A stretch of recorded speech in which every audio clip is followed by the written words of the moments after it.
informer pour les transferts, pour les extractions judiciaires. On ne sait jamais ce qui peut se passer sur la route. Mettez contre le mur. Nous, ici, plus le détenu est chiant, plus il prend la foudre de l'administration. Il est envisagé de vous placer dans un quartier de lutte contre la criminalité organisée pour une durée de 1 an. Vous indiquez la vie d'une personne, madame. Aujourd'hui, quelqu'un qui vient à vous surprendre à taper dans la porte, ça va permettre de l'arrêter, de ne pas la prendre sur vous. Regardez, vous voyez quelque chose? On voit rien. Là, ils ont juste rajouté un deuxième grillage pour faire chier. Si vous avez l'habitude de communiquer à l'extérieur, ça sera beaucoup plus compliqué. Si t'es vraiment coupé du monde, les gens ils sont pas contents d'arriver dans ce genre de prison. C'est le terminus, comme ils appellent ça. Est-ce que vous êtes capable ici de ne pas créer de problème alors qu'ailleurs il y en avait partout? Vous-même qui avez déjà été hors de prison, vous savez très bien que c'est logé en détention. Est-ce que vous reconnaissez avoir voulu mordre un agent? Ah non, jamais. J'ai bien compris clairement. On est venu m'avoir en me demandant de faire rentrer des produits stupéfiants. J'ai commencé à rigoler, mais un peu moins quand ils m'ont montré la photo de mes enfants et de ma femme sur le téléphone. On va contrôler tous les affaires de la personne détenue. On peut voir s'il y a des armes artisanales qu'on n'a pas pu détecter ou toucher. Vous êtes venu me péter. Moi, j'ai pris 3 minutes, j'en ai 2. L'un des assassins, là, il s'est filmé sur Instagram avec un joint dans sa cellule. Qu'est-ce qu'un téléphone fait en prison? Est-ce que depuis que la prison de Vendin-le-Vieil a ouvert et qu'on a été incarcéré, la criminalité elle est arrêtée à l'extérieur ou non? Quand je vois les infos, je vois toujours des règlements de compte, je vois toujours qu'il y a du stupéfiant. Il n'y a rien qui s'est arrêté. Bonsoir à tous, bienvenue dans ce Zone Interdite exceptionnelle. Nous avons eu une autorisation rare et les images que vous allez découvrir ce soir sont inédites et exclusives. Nous vous emmenons au cœur des 2 nouvelles prisons de haute sécurité françaises. Pendant plusieurs mois, ces 2 bâtiments, ici à Condé-sur-Sarthe et à Vendin-le-Vieil dans le Pas-de-Calais, ont été préparés pour accueillir les 200 criminels les plus dangereux du pays. Vous allez notamment découvrir les coulisses de leur transfert et leurs nouvelles conditions de détention plus strictes que jamais. Alors qu'attendre de ce régime carcéral inédit en France? David Périssère et Alissa Macni nous emmènent à la rencontre des surveillants, des directeurs de prison et des détenus. Lille, au milieu de la nuit. Dans quelques instants, les ERIS, l'unité d'élite de l'administration pénitentiaire, vont procéder à une opération exceptionnelle. Une première en France.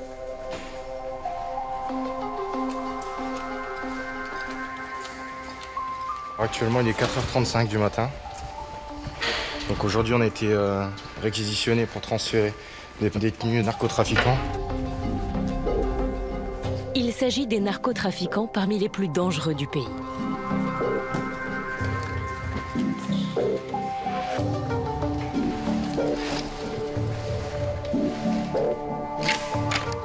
Ces détenus sont considérés à haut risque.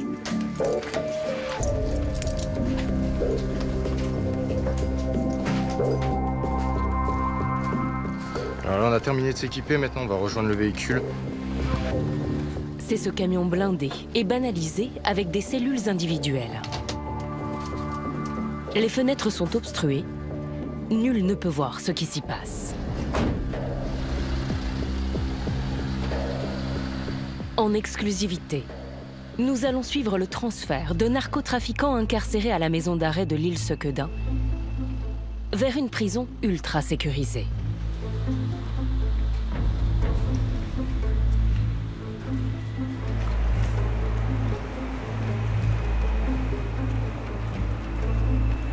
Pour éviter toute tentative d'évasion, les détenus ne connaissent pas leur date de transfert.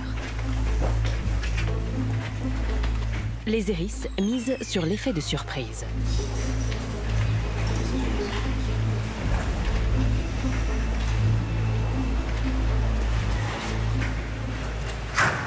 ERIS Lille, transfert. Vous levez, vous montrez vos mains. Vous allez faire demi-tour, vous allez me donner votre dos. Avec la main sur la tête, croisez les doigts. Allez, continuez sur ma voie. Allez-y, allez-y. Allez, mettez-vous à droite.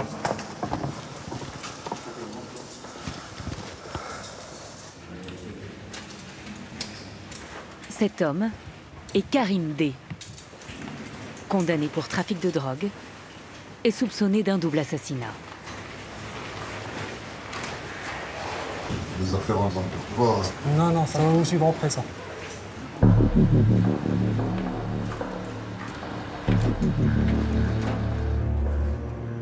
Le deuxième, Vincent S., est poursuivi pour homicide volontaire en bande organisée depuis 2022.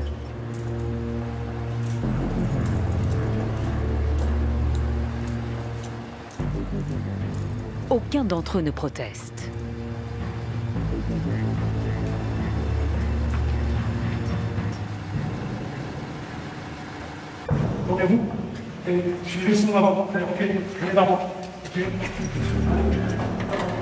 Le troisième est Ali M., poursuivi pour trafic de stupéfiants dans le nord de la France.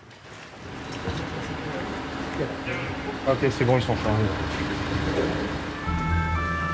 Un déploiement de force exceptionnel.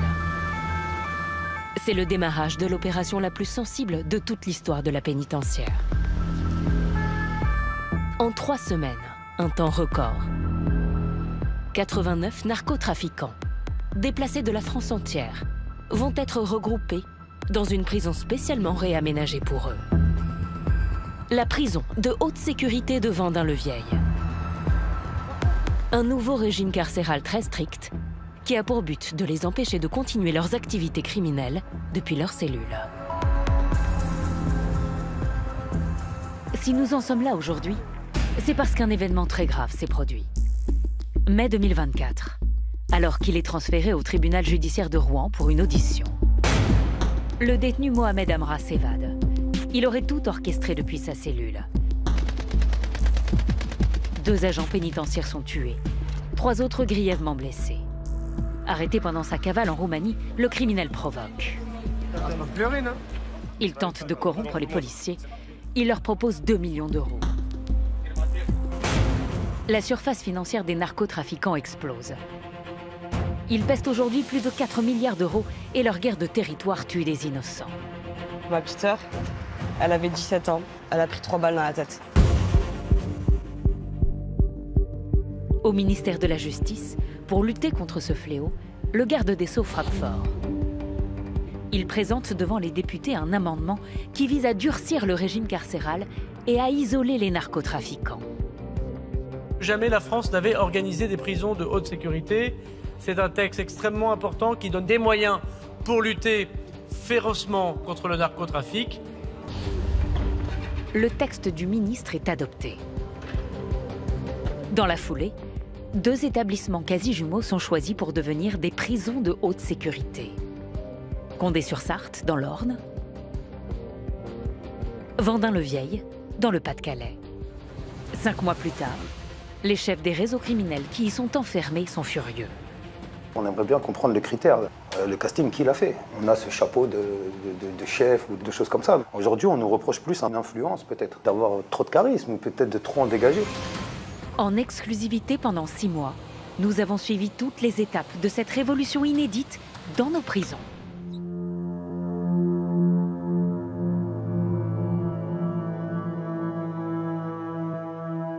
À 2h30, à l'ouest de Paris, dans le département de l'Orne, Condé-sur-Sarthe. 2500 habitants. Et une prison parmi les plus dures de France.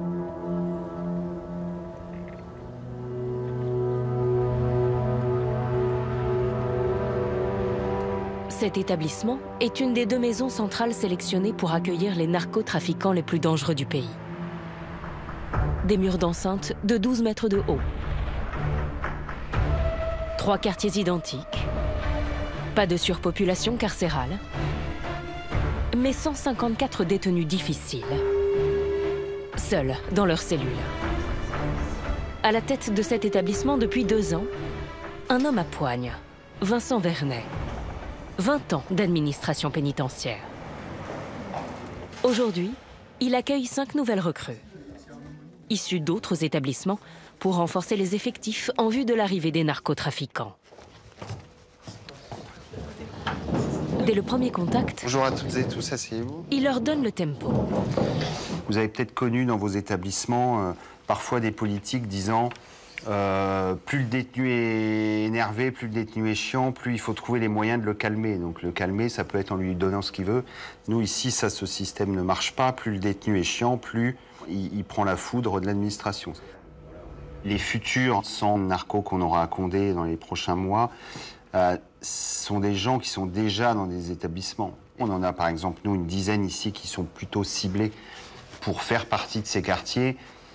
Ce pas des gens qui agressent au quotidien. Par contre, le jour où ça pète toujours plus fort. Le ministère de la Justice a décidé de durcir le régime carcéral pour ses futurs arrivants, en raison du drame qui a choqué toute la France. La fuite mortelle de Mohamed Amra. Comme de nombreux détenus incarcérés dans les prisons françaises, Amra s'est procuré 9 téléphones portables pour maintenir son trafic de stupéfiants et surtout aurait orchestré son évasion depuis sa cellule. Si cet établissement de Condé a été choisi pour accueillir les narcotrafiquants, c'est parce qu'il est récent, très sécurisé et qu'il abrite déjà plusieurs hommes parmi les plus dangereux du pays. Ici, on a plusieurs types de profils. On a des profils très médiatiques, risque d'évasion. Voilà.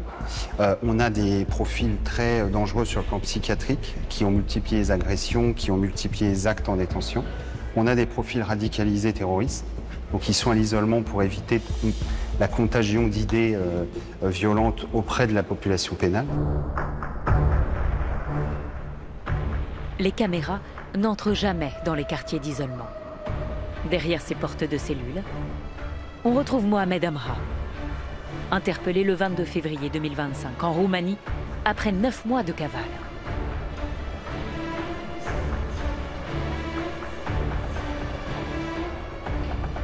Ou encore Moufid Bouchibi, le roi français du cannabis, à la tête d'un business estimé à plus de 100 millions d'euros. Condamné en appel à 18 ans de réclusion, il a été interpellé en mars 2021 à Dubaï après 10 ans de cavale. Il se pourvoit en cassation. Des profils à haut risque. Des adeptes de l'évasion qu'il faut savoir contrôler. C'est la spécialité de Vincent Vernet qui prépare ce matin-là ses équipes à l'arrivée d'un prisonnier particulièrement difficile.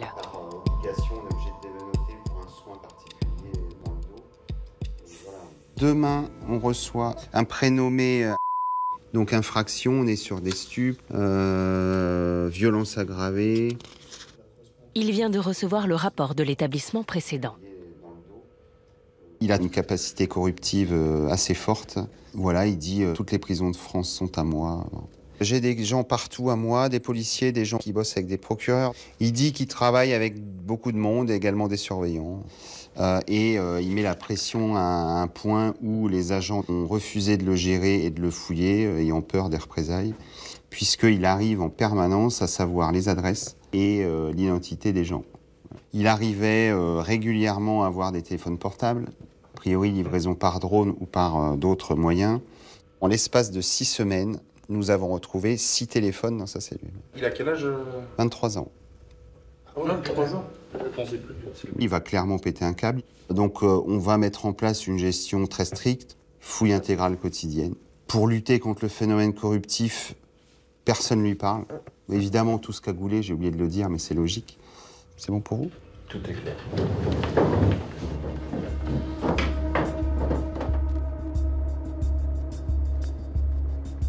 Lorsqu'un détenu arrive, Vincent Vernet le reçoit pour qu'il sache à qui il a affaire. Dès le lendemain matin, il va expliquer à ce nouveau venu les règles de sa prison.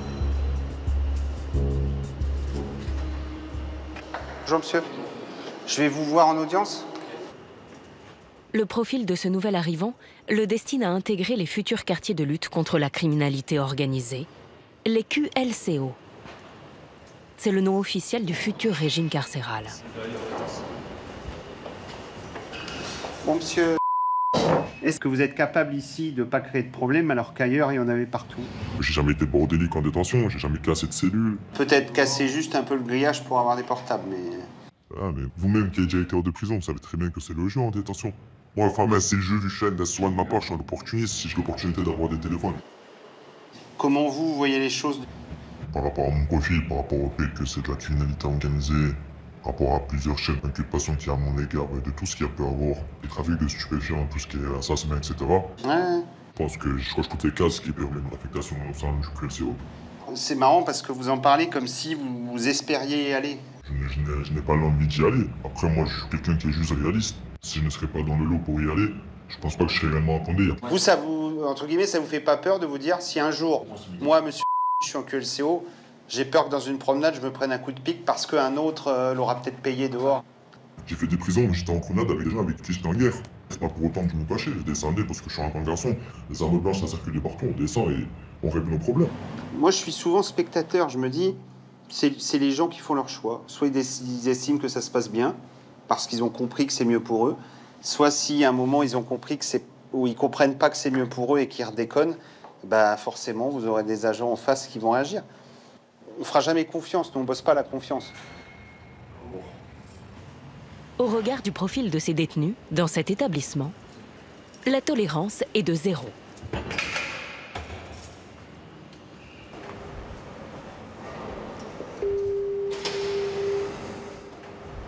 Au moindre écart, c'est la commission de discipline. Vincent Vernet se transforme tous les jeudis en juge le temps des audiences. C'est un dispositif avec un prétoire où le détenu est positionné derrière cette barre. Bon, il y a la symbolique de l'audience. Hein. Et comme dans toute audience, les détenus peuvent être assistés de leurs avocats. Maître Giard, commise d'office, est une habituée de la commission de discipline. Messieurs, juste vous redire, donc on a 3 dossiers aujourd'hui. 2 sans avocat, 1 avec avocat. On va commencer par votre client, maître, comme ça vous libérera. L'audience est solennelle. Vincent Vernet est entouré de 2 assesseurs, un surveillant, un représentant de la société civile et un greffier. Pousse-moi tes mains. Ok, debout, la commission tape. Doucement, doucement, doucement. Le premier détenu est un franco-espagnol condamné à perpétuité pour meurtre de personnes vulnérables. Et s'il comparaît aujourd'hui, bonjour. C'est pour dégradation volontaire du mobilier de sa cellule. Alors, monsieur, vous passez aujourd'hui en commission de discipline. Vous connaissez le fonctionnement. Monsieur. Monsieur, déjà, on va pas commencer comme ça. Vous savez comment ça finit. Vous me laissez parler, vous aurez la parole, autant que vous le souhaitez, et après, chacun doit pouvoir s'entendre. Donc, le dimanche 29 juin à 7h25, vous étiez en train de taper fortement dans la porte de manière répétée. Il a donc été procédé à une ouverture de la porte. Vous aviez déposé à l'entrée de cette cellule des morceaux de meubles que vous aviez cassés. Attendez, je termine. Ça, c'est l'état de vos toilettes, d'accord? Vous les bouchez à chaque fois. Vous bouchez les toilettes à chaque fois que vous êtes dans une cellule. Donc, il ne faut pas vous étonner que l'eau, elle monte et inonde la cellule. Je vous montre une deuxième photo, monsieur. Est-ce que c'est moi qui ai mis ça? C'est moi qui ai mis ça dans votre cellule. C'est dans un mélange de français et d'espagnol que le détenu répond. Vous savez très bien parler français. Non, vous parlez français quand ça vous arrange. Quand vous avez besoin de tabac, vous parlez très bien français, monsieur. Vous allez rembourser tout ce qui a été cassé. La fenêtre, les toilettes. Combien de toilettes on a changé chez vous? Donc ça se rajoutera aux 5 000 € que vous devez à l'administration pour la destruction de mobilier. On va laisser la parole à votre avocate. Par contre, je vous le dis, hein, quand votre avocate parle, vous ne l'interrompez pas. En l'état, je ne peux considérer que les droits de la défense ont été correctement respectés parce que l'échange avec monsieur est extrêmement difficile. Un interprète aurait dû être présent. Et donc, je vous demande de relaxer monsieur compte tenu de ce défaut s'agissant du respect des droits de la défense. Merci. Vous ressortez le temps de la décision, s'il vous plaît. Cet homme est passé 400 fois en commission de discipline. Presque un record dans les prisons françaises. Les délibérations durent quelques minutes. Les faits commis sont avérés. Mettez-vous en place. Vous êtes sanctionné de 14 jours de QD, dont 7 avec sursis. Vous acceptez de signer? Ouais, dans le papier. Comme dans les tribunaux, les détenus peuvent déposer des recours. Merci. Au revoir. l'homme accepte la sanction. Il est immédiatement placé en quartier disciplinaire. Un détenu particulièrement agressif va maintenant comparaître. Il a déjà fait 1 mois de quartier disciplinaire. Et il a arraché ses vêtements en signe de protestation. Bonjour monsieur. Ça fait 28 jours exactement que j'ai les mêmes vêtements. Là, vous allez fonctionner aujourd'hui, vous le comprendrez. Il a tenté de mordre un agent. Et lui ne veut pas d'avocat. De toute façon, je vais envoyer un courrier, j'ai expliqué. Donc, vous étiez en cellule QD05. La porte a été ouverte parce qu'il y avait une fouille de cellules. Vous avez refusé. Est-ce que vous reconnaissez avoir voulu mordre un agent? Ah non, jamais. Parce que je suis victime d'un complot contre moi, clairement. Ça faisait longtemps qu'on n'avait pas eu le complot en commission de discipline. Alors expliquez-le nous, celui-là. Ça fait 9 mois que je suis arrivé exactement. Aucun rapport d'incident, rien du tout. Comment ça se fait que là maintenant, comme la plupart des détenus, j'attends le transfert par rapport à l'arrivée des narcos. Pourquoi je ferais une telle chose? Ah, si les détenus étaient tous rationnels, monsieur, je serais au chômage. Vous êtes sanctionné de 30 jours de quartier disciplinaire nouveau, qui démarreront le 4 juillet, donc ça vous fait une fin de sanction le 2 août. Au revoir. Le quartier disciplinaire, c'est la prison dans la prison. Il y a 8 cellules, toutes semblables. Les sanctions sont prononcées pour une durée maximale de 30 jours. Afin d'anticiper toute violence, les aménagements y sont spartiates. Tout est fixé au sol. La personne détenue, quand elles arrivent, en général, elles sont assez virulentes. Donc ça nous permet de rentrer en sécurité, d'éviter des projections. Et à le strict minimum, derrière vous, vous retrouvez les sanitaires qui sont fixés au mur. Où il y a le lavabo et derrière, dans le petit carré, le coin douche. Au-dessus de nous, c'est les puits d'évacuation des fumées, au cas où la personne détenue mettrait le feu à sa cellule. Plusieurs incendies ont déjà été déclenchés par des prisonniers furieux d'avoir été sanctionnés. Mais des risques bien plus importants et un défi de taille attendent Vincent Vernet et ses équipes. Dans quelques mois, ils accueilleront les narcotrafiquants parmi les plus dangereux du pays. À un peu plus de 400 km de là, dans le Pas-de-Calais, Vendin-le-Vieil, une petite ville tranquille de 9000 habitants.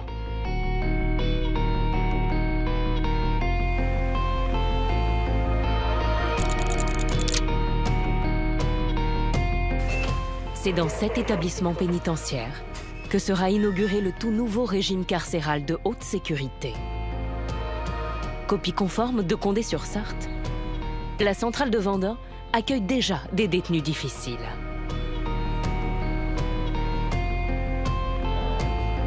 Comme Salah Abdeslam, l'un des terroristes responsables des attentats du Bataclan, ou Redouane Faïd, braqueur multirécidiviste, connu pour son évasion en hélicoptère. C'est spectaculaire.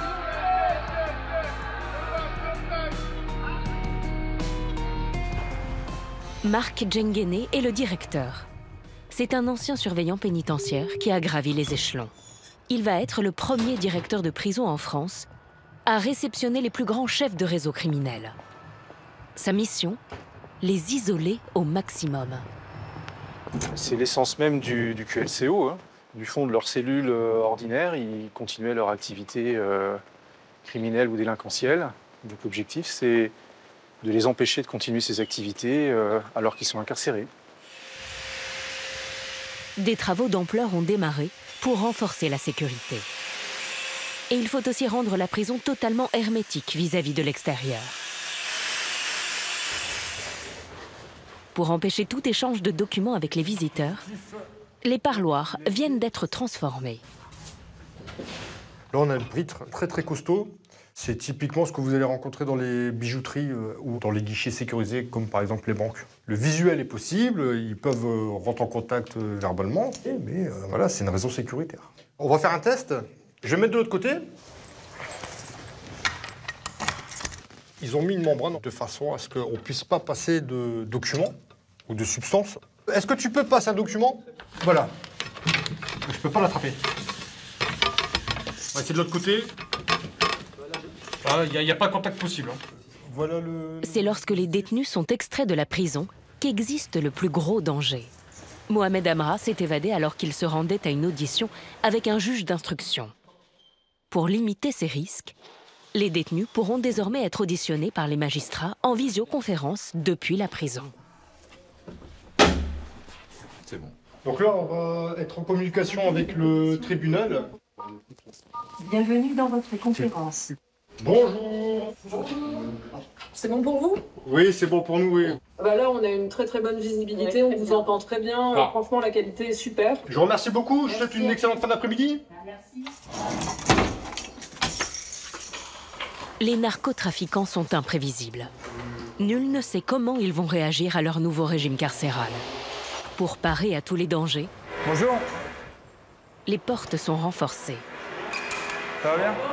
Donc grâce à l'arrêtoire de porte, aujourd'hui, quelqu'un qui vient à vous surprendre à taper dans la porte, ça va permettre de l'arrêter, de ne pas la prendre sur vous. Donc là, on ouvre. Vas-y, tape. Et là, lorsque vous n'avez pas l'arrêtoire, vas-y, tape. Donc là, voilà, il n'y avait pas l'arrêtoire. Les cellules sont en train d'être sécurisées sur le modèle du quartier disciplinaire.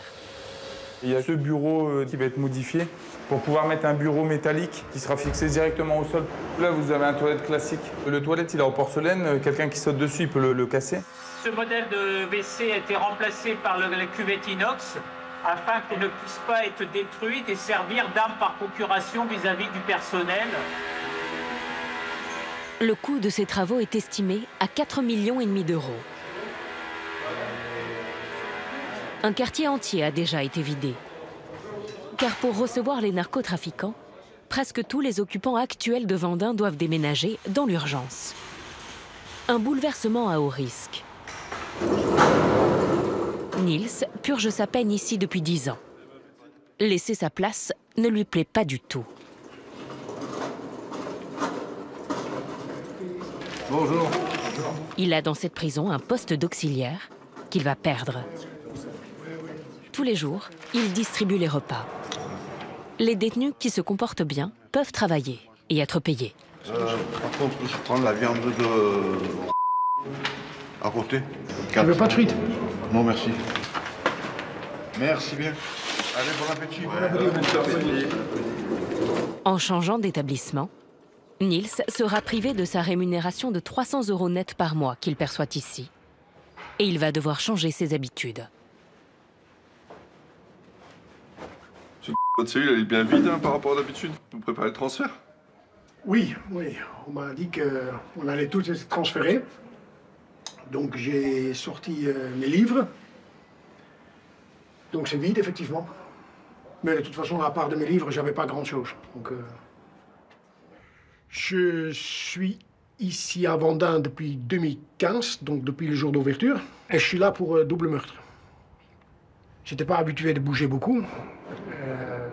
Le fait de devoir bouger dans la précipitation, je dirais, n'est pas très agréable. On est dans un établissement avec une grande fenêtre, une douche dans les cellules, téléphone dans les cellules. Donc on est assez gâté à ce niveau-là. En plus, j'y travaille, ce qui ne risque pas d'arriver tout de suite dans le nouvel établissement. C'est particulier de vider un établissement quoi, de ses occupants. C'est changement d'habitude, changement d'établissement, c'est pas évident. J'ai compris qu'on doit partir, mais ça me plaît pas. Allez, bonne fin de journée, monsieur. Bon appétit.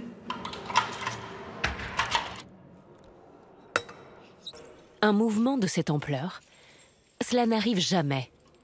Les détenus qui sont encore là n'ont pas leur mot à dire. Certains sont inquiets. Ouais. Bonjour.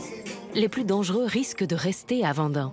Marvin n'est pas encore fixé sur son sort, mais il redoute les dures conditions du nouveau régime. Je vois que tout le monde y part.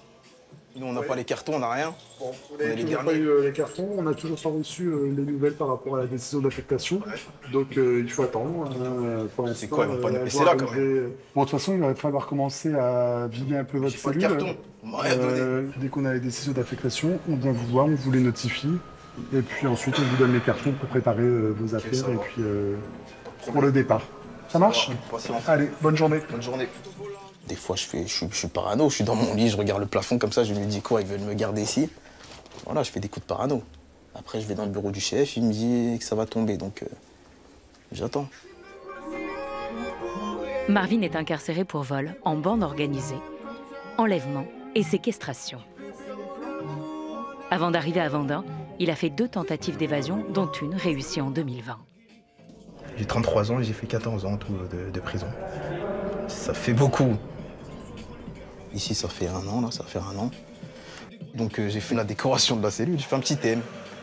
Ça fait rien à dire, après voilà, il y a le truc de ma fille là. Pour cacher les yeux, ça, la nuit là, tu vois. On le met sur les yeux là, comme dans les avions. Et s'il a peur de rester ici, c'est qu'il a aussi le statut de DPS, détenu particulièrement signalé. Il subit régulièrement des fouilles. Vendin est réputé pour ses conditions de sécurité et l'isolement de la prison lui pèse. La solitude, hein. Par rapport à d'autres prisons. Ici, t'es vraiment coupé du monde. Ils vont dans les vieilles, les gens ils sont pas contents d'arriver dans ce genre de prison. C'est le terminus, comme ils appellent ça. Quand t'arrives, bienvenue au terminus.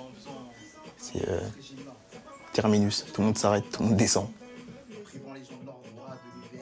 Chaque cellule fait 12 mètres carrés. Toutes sont individuelles. Et les détenus possèdent de quoi y vivre en fonction de leurs moyens. Des fois, la télé, ça me fait rigoler. Je les vois, oh, ils ont la télé, ils ont la console. Mais c'est rien du tout ça. Ça vaut pas la liberté. C'est pas un film, la vie. Ok, j'attends ton retour. Merci.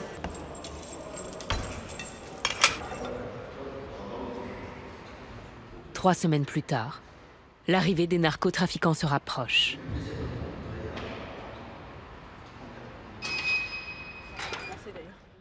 Mais la vie quotidienne de la prison continue. Ça va, c'est bon? Ouais, ça va. L'un des points sensibles des cellules, ce sont les fenêtres. Le premier rituel du matin, c'est le sondage barreau.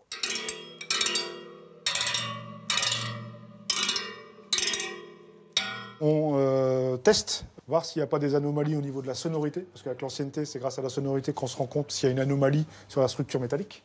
Et s'il n'y a pas une tentative de la part de la personne détenue de taillader au moyen d'outils faits de manière artisanale. Ça peut être un couteau qu'ils aiguisent. Là, les barreaux n'ont pas été tailladés, n'ont pas été sciés, sont intacts.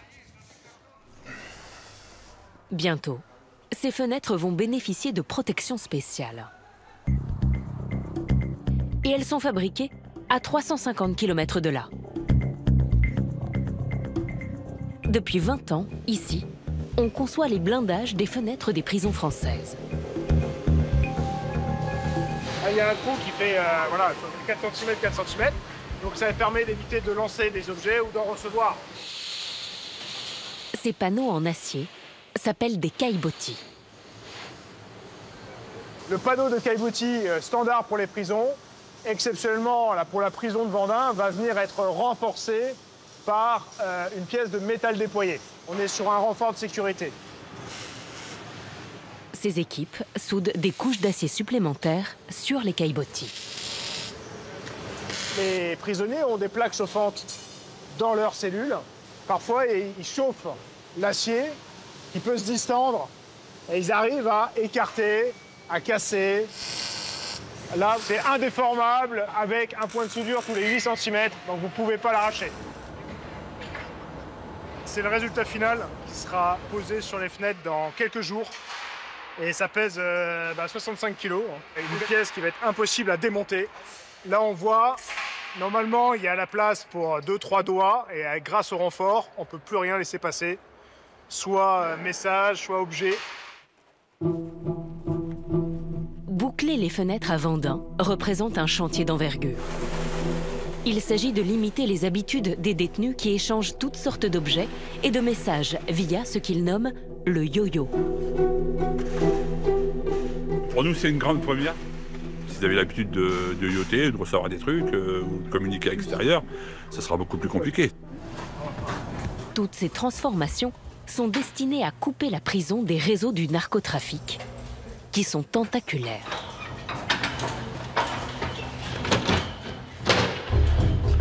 Ils inondent de stupéfiants et d'argent sale les villes et les campagnes et provoquent des guerres de territoire. À Marseille, en 4 ans, plus de 200 personnes sont mortes. Un quart d'entre elles étaient des victimes collatérales des règlements de compte entre bandes rivales. De nombreuses familles attendent que ces narcotrafiquants soient mis hors d'état de nuire. Tous les mois, Maria revient dans cette rue. Elle s'appelle Kautar, elle avait 17 ans. Elle était magnifique. C'était ma petite sœur. C'était une soirée d'été en juillet 2021. Et ma petite sœur partait fêter son bac. Elle avait eu, avec mention. Elle avait postulé sur Parcoursup pour la Sorbonne. Elle a été acceptée en plus de ça, donc c'était un peu la petite fierté de la famille. Elle a demandé à la meilleure amie de ma sœur de venir la récupérer. Et dans cette voiture, il y avait un jeune homme que ma sœur ne connaissait pas. La voiture s'est arrêtée ici. Et une autre voiture est arrivée par derrière et en fait a ouvert le feu. C'est vraiment lui qui était visé. Il s'est sorti qu'avec une balle dans l'épaule.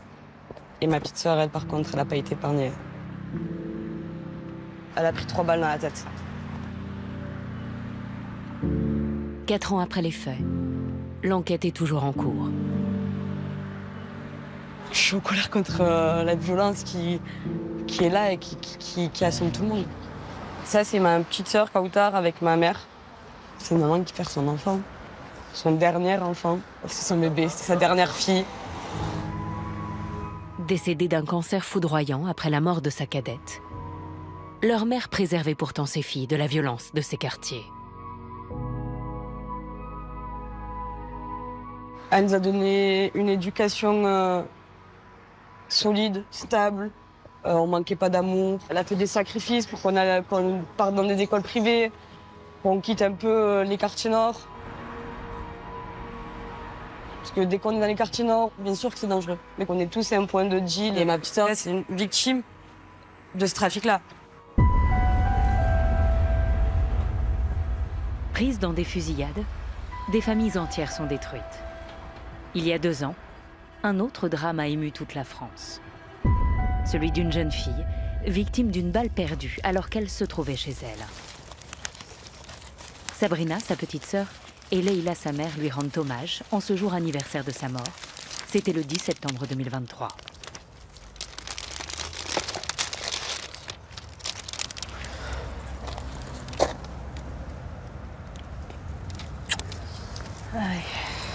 Voilà ma sœur. Elle s'appelait Sokaina. Elle avait 24 ans. Ils lui ont enlevé la vie gratuitement chez elle dans la chambre, en train de réaliser ses cours. Oui, des tirs des Kalachnikov.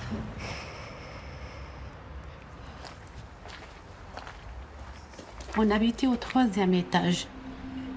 Ils ont tiré de partout. Une fusillade a eu lieu dans la rue. 3 balles perdues ont traversé le mur de leur appartement. Et l'une d'entre elles a touché Sokaina. Le bruit, il était vraiment fort. On dirait que ça se passait dans la maison.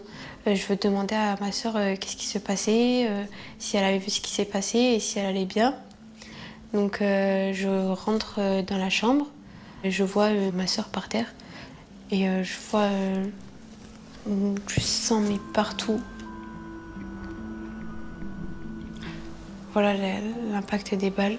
Donc là, c'est la balle qui a transpercé l'armoire de ma sœur. C'est vraiment des gros impacts qui sont restés gravés dans la mémoire. Ils étaient 2. Il y a le conducteur et le tireur. C'est lui qui a tiré, c'est un mineur. Il avait 15 ans. Un mineur ne se retrouve pas avec une Kalachnikov. Les 2 sont du coup en détention provisoire. Elles attendent beaucoup des nouvelles prisons de haute sécurité, car elles sont révoltées que l'un des auteurs présumés puisse diffuser des vidéos et se droguer dans la plus grande illégalité depuis la prison où il est incarcéré. L'un des assassins, là, il s'est filmé sur Instagram avec un joint dans sa cellule. Ça, c'est une prison, ça. Il s'affiche sur les réseaux sociaux en étant fier en plus, sans aucun regret. C'est extrêmement grave. Qu'est-ce qu'un téléphone fait en prison? Donc en fait, il peut tout simplement faire son trafic par son téléphone. Le projet de prison de haute sécurité, je trouve ça vraiment bien. Et je pense que ça peut faire un peu plus bouger les choses.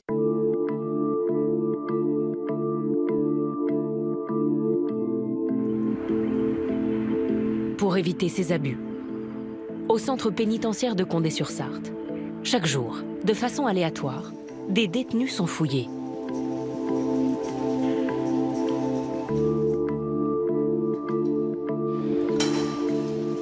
Bonjour.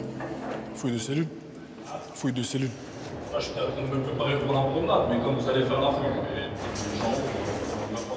Effectuées à l'improviste, ces opérations sont mal vécues par les détenus. Il s'agit d'une inspection de la cellule, mais aussi d'une fouille corporelle qui se pratique à nu. Ah, le mouvement, on va le faire en silence. Écarte un peu les pieds.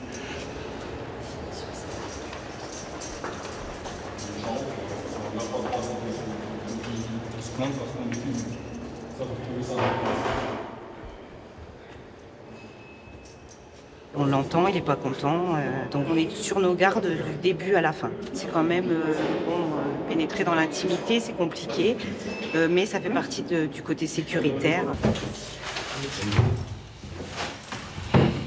Quand on effectue des fouilles, c'est pour essayer de voir si on va retrouver des produits illicites ou des produits dangereux, de la drogue, des armes. Le moindre recoin est inspecté. Ici, on cache des brosses à dents, ils mettent des lames de cutter dedans. Dans une prison de haute sécurité, même les meubles sont passés au crible. On va contrôler tous les affects de la personne détenue. On peut voir s'il y a des armes artisanales qu'on n'a pas pu détecter ou toucher. Les contrôles sont encore plus poussés que dans toutes les autres centrales. Tout est scanné par cet appareil, beaucoup plus performant que ceux des aéroports. Il permet de repérer les objets les plus minuscules. Dans certains établissements, il y a eu une opération coup de poing il n'y a pas si longtemps et ils ont découvert des petits téléphones portables qui viennent de Chine et qui sont indétectables au niveau des portiques de contrôle. Mais avec ce genre d'appareil, s'il y en avait un dans le matelas par exemple, je l'aurais vu comme je vous vois en ce moment. Rien de suspect. Mais dans la majorité des prisons françaises, de nombreux détenus parviennent à faire passer des portables et à narguer les autorités. Vous êtes venus me péter. Je m'avais pris 3 téléphones. J'en ai 2. Je vous cherche. Homard, champagne, alcool fort.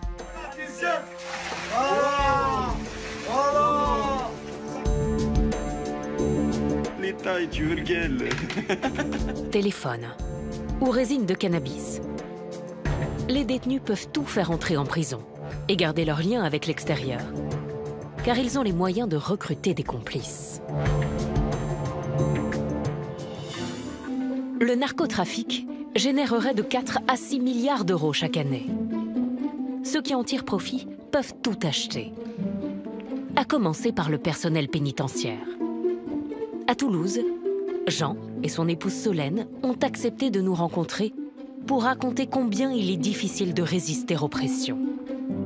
Jean était surveillant dans une maison d'arrêt de la région parisienne quand il a été corrompu par des détenus.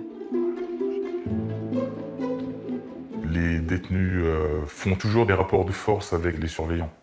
Dès qu'on essaie de refuser quelque chose ou de leur dire non, le lendemain, il y a des sortes de représailles pour nous dire que c'est nous qui avons la force, c'est nous qui commandons en prison. On est venu m'aborder en me demandant de faire rentrer des produits stupéfiants. Ils ont proposé 500 €. Pour les téléphones, c'était 1 000 € par téléphone. Chose que j'ai refusée. Ils sont revenus à la charge en me demandant de bien réfléchir et de faire ce qu'ils ont dit, parce qu'ils avaient les moyens de faire pression.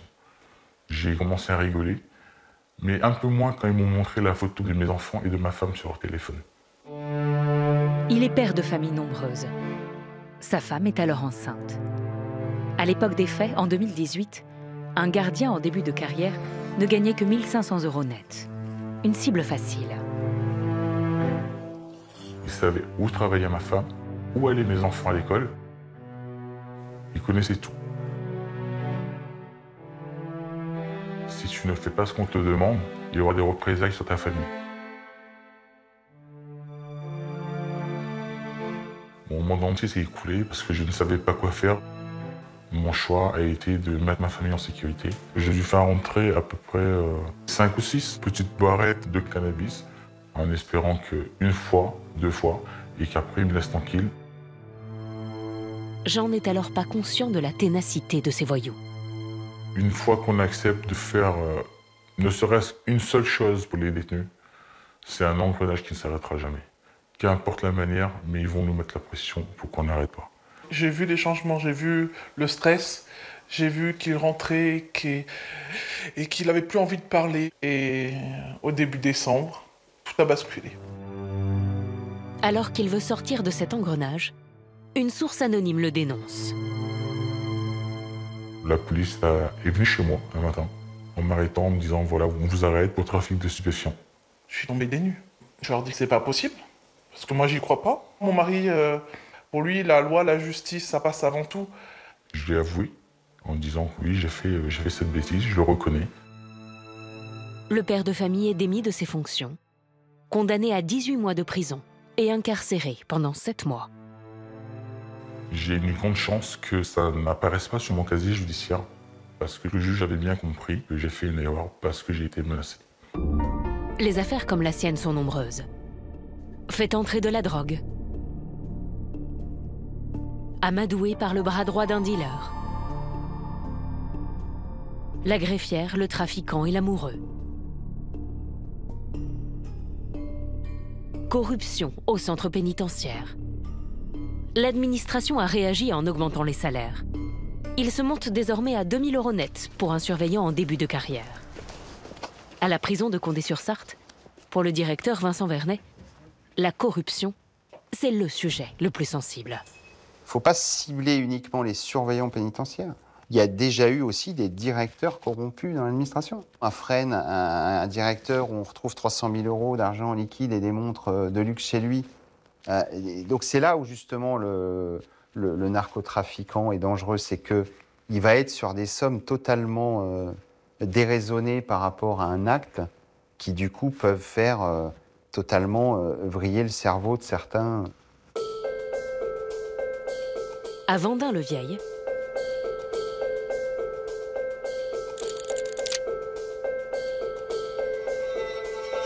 bonjour. Bonjour. Les 250 agents pénitentiaires se préparent au danger que peut faire peser sur eux cette nouvelle population carcérale. Corruption, violence, ce sont 2 modes opératoires des organisations criminelles. La criminalité organisée agit rationnellement pour tirer profit d'activités illicites.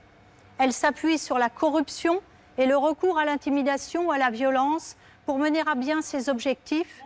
Des cours théoriques d'abord sur les risques corruptifs. Là, on va travailler ensemble sur les risques d'approche. Dans un premier temps, on va s'intéresser à la question des signaux faibles. Ce qui peut paraître comme finalement presque anecdotique, et c'est là où, par rapport à la criminalité organisée, il va falloir être vigilant. Les agents doivent ensuite lister les signaux faibles, les potentiels comportements inhabituels de collègues. Les réseaux sociaux, le mec était en vacances, des vacances à 3 000 €, alors qu'il n'y avait pas le train de vie d'avoir des vacances. La bagnole, train de vie. La bagnole à 200 000 €. Un train de vie qui n'est pas dans la norme. Ouais. Les changements de poste récurrents afin d'être au même endroit. Absentéisme aussi. Là aussi où ils s'isolent. En clair, les agents vont devoir se surveiller les uns les autres et déceler si un comportement a changé chez l'un d'entre eux. Mais avant de gérer l'arrivée des narcotrafiquants, ils doivent contenir un début de révolte en interne. Dans les couloirs, il y a du bruit dans la prison habituellement calme. À l'approche de leur déménagement, la colère des détenus gronde. Les incidents s'enchaînent. Automutilation, bagarres et même jets d'excréments. Les prisonniers sont nerveux. le chef de détention multiplie les points de crise pour la vigilance de ses équipes. On fait très attention sur les règlements de compte qu'il peut y avoir à la veille de départ. On l'a vu hier soir avec cette bagarre sur le QMC2 entre les personnes détenues et au retour de la promenade à 18h30. Donc c'est à ces petits moments qu'il faut faire attention. On est hyper vigilant là-dessus. Bon, ça marche? Ça marche. Okay. Bonne journée à tout le monde, bon courage. Merci. Merci. Au niveau des affectations, oui, ça peut être compliqué parce que certains détenus ne sont pas compatibles pour des établissements de la région. Donc automatiquement, ils vont partir au niveau national un peu plus loin. Il y a l'éloignement familial qui va se créer. Donc c'est leur manière à eux de montrer le fait qu'ils soient mécontents par rapport à l'affectation. Ils pensent qu'on peut faire changer les choses. Moi, ça ne se décide pas à notre niveau. Les choses sont remontées. Maintenant, on arrive, on n'a plus le temps de se retourner, quoi. Les départs sont actés. C'est plus possible de revenir sur les destinations. Mais c'est depuis l'extérieur que survient la révolte. Sous pression, les trafiquants contre-attaquent.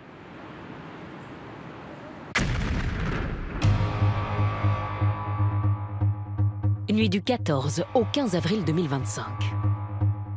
Des cocktails Molotov sont jetés devant les établissements pénitentiaires. La même nuit, à Toulon, la façade du centre de la Farled est criblée de 15 tirs de Kalachnikov.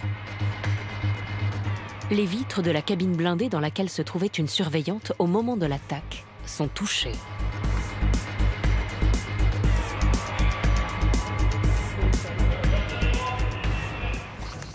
Anthony, son collègue, était dans la salle de garde. Lorsque ça a pété aux alentours de minuit et quelques, on s'est dit on se fait attaquer. On a entendu les bruits qui étaient assourdissants, on a regardé les caméras et c'est là qu'on a vu le jeune tirer. Ces images sont inédites. Sous la pluie, devant la prison, deux individus descendent d'une voiture. Ils tirent dans tous les sens, repartent en courant et remontent dans le véhicule. L'individu tire en pagaille sur la porte avec une arme qu'il ne maîtrise même pas. Ça m'a très choqué. L'agent qui était au niveau de la porte, où il y a eu les tirs, il a eu vraiment peur pour sa vie. Donc il était primordial qu'on la fasse sortir de cette pièce et qu'on la mette à l'abri. Anthony a eu peur. Il a le sentiment d'être devenu une cible. Depuis les attaques, je fais beaucoup plus attention. Lorsque je vais à la salle de sport, lorsque je viens travailler, je fais attention pour voir si je ne suis pas suivi. Et ce n'est que le début d'une longue série d'attaques. 65 sur tout le territoire. Une première dans l'histoire des prisons françaises.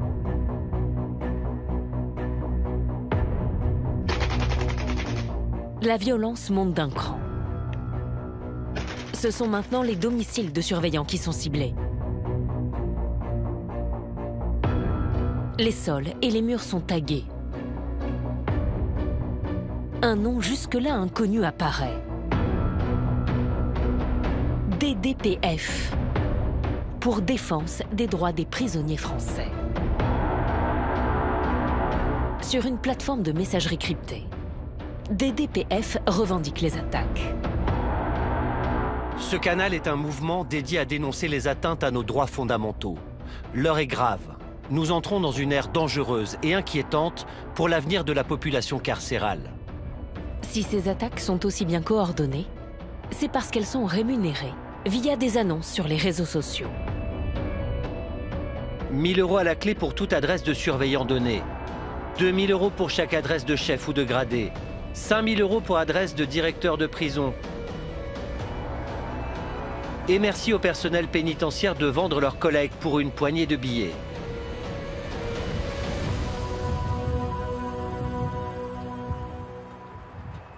À Vendin, les surveillants suivent de près l'évolution de la situation. Ils sont inquiets. C'est quelque chose que je pensais jamais connaître dans ma carrière. Ça fait flipper, ça c'est clair. Ça fait très très peur. On regarde derrière soi, on évite de parler de son métier. C'est pas une honte, hein. Au contraire, moi je suis fière de porter cet uniforme. Maintenant, c'est quelque chose qui est hyper dangereux. Je sais que ma famille est inquiète, mais je n'ai pas l'intention de partir. Et au travail.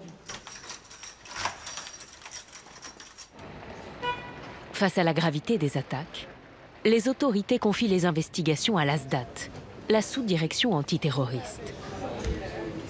Les premiers résultats sont obtenus en un temps record. Merci beaucoup, on va faire remonter les informations rapidement. Michel Faury dirige cette cellule de crise. En une semaine, 25 suspects ont été interpellés, tous liés au narcotrafic. Ils sont en garde à vue. Premières auditions, qu'est-ce qu'on peut dire? Alors, on a l'audition de monsieur qui ne répond pas pour l'instant. On continue, on passe à l'audition 2 à la fin de la journée. D'accord. C'est la première action de l'ASDAT dans une enquête liée aux narcotrafiquants. Les faits sont extrêmement graves. Hein. Ce sont des pères de famille, des mères de famille qui ont été traqués jusque chez eux. Les narcotrafiquants ont la capacité d'organiser sur l'ensemble du territoire, de manière simultanée, des actions visant les services de l'État. Vous avez nos 25 objectifs qui ont été traités dans cette enquête, avec l'organisation, les liens qui peuvent les unir, avec les exécutants, les lieutenants et les donneurs d'ordre. Il faut réfléchir à ce que ça dit de la capacité qu'ils ont et de la volonté de se confronter aux autorités. Place Vendôme à Paris. Le garde des Sceaux s'attendait à une réaction criminelle à son projet. Mais pas de cette ampleur. C'est révélateur du fait que nous touchons du doigt pour la première fois dans l'histoire sans doute de notre pays le narcobanditisme. Et il essaye de réagir, il essaie d'empêcher cette prison de haute sécurité de se faire, il essaie d'empêcher ce régime carcéral de fonctionner. Pour la première fois, sans doute, les narcobandits se disent « là, ça va vraiment m'empêcher de faire mon travail, de récupérer de l'argent et de continuer mon trafic ». Tandis que dans les bureaux du ministère de la Justice s'achève la sélection des narcotrafiquants. À Vendôme, on leur fait de la place.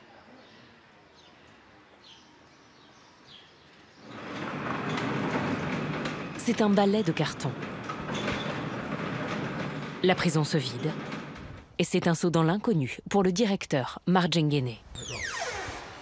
Les détenus sont transférés petit à petit par convoi de 5, 6, 7, 12, plusieurs fois par semaine. L'effectif de la population pénale diminue régulièrement et rapidement et on va se retrouver avec des maisons centrales vides.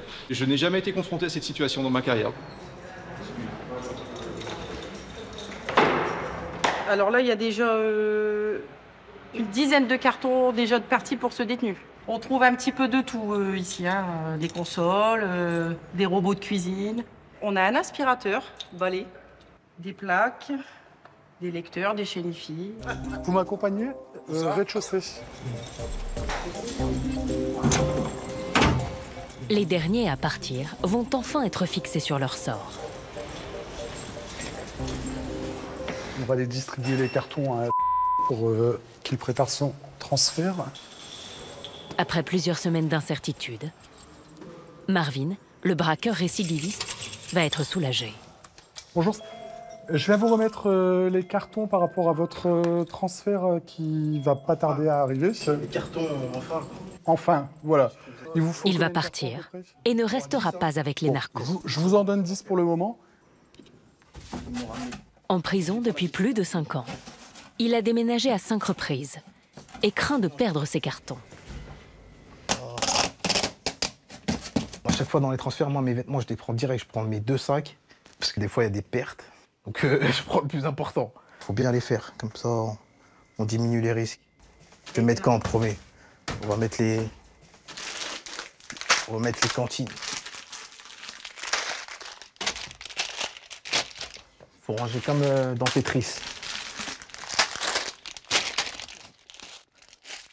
Ce qui l'inquiète maintenant, c'est sa prochaine destination qu'il ne connaît pas encore.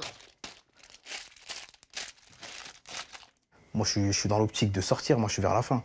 Moi, il me reste 2 ans. T'arrives dans un truc où les gens ils ont pris perpète, ils sont jaloux que tu sortes.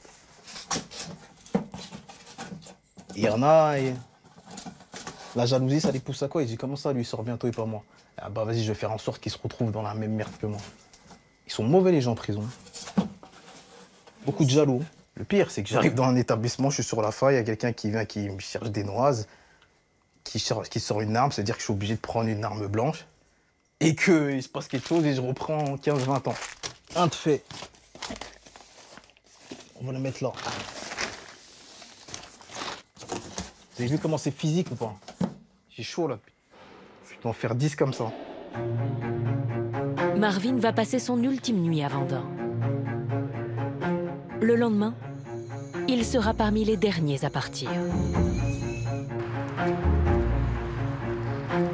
À 5 h du matin, les hommes des Hérisses arrivent. Spécialistes des opérations délicates, ils vont assurer le déménagement de ces détenus.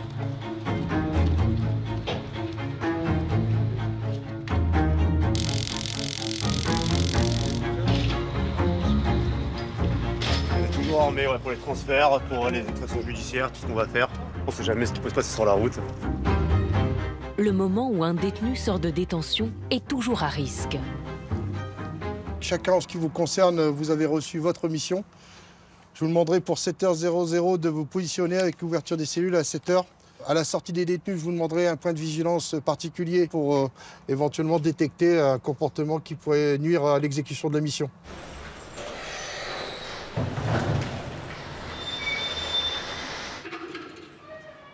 Ça va? On s'est croisé pas. Mettez contre le mur.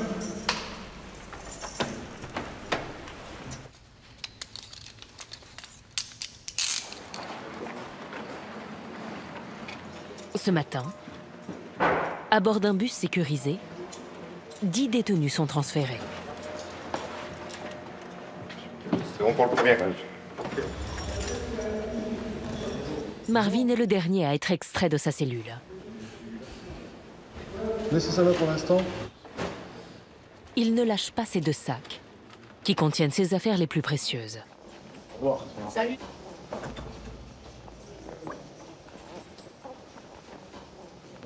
Tous les surveillants sont là, à regarder la prison qui se vide. Au revoir, Seth. Au revoir.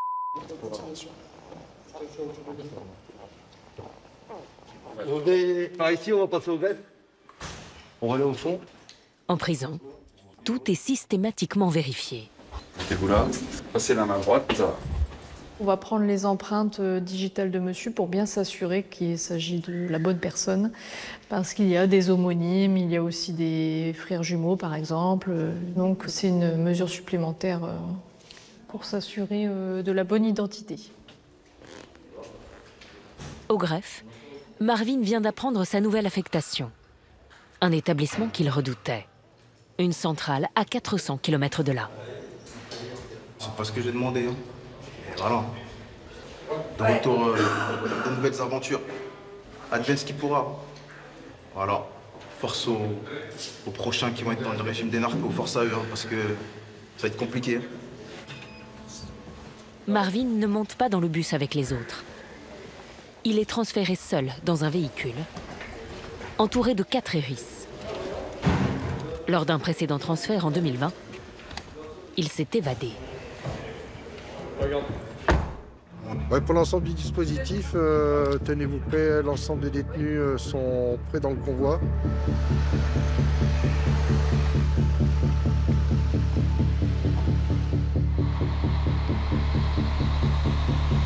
Le convoi s'élance. C'est le début d'un chassé-croisé pénitentiaire.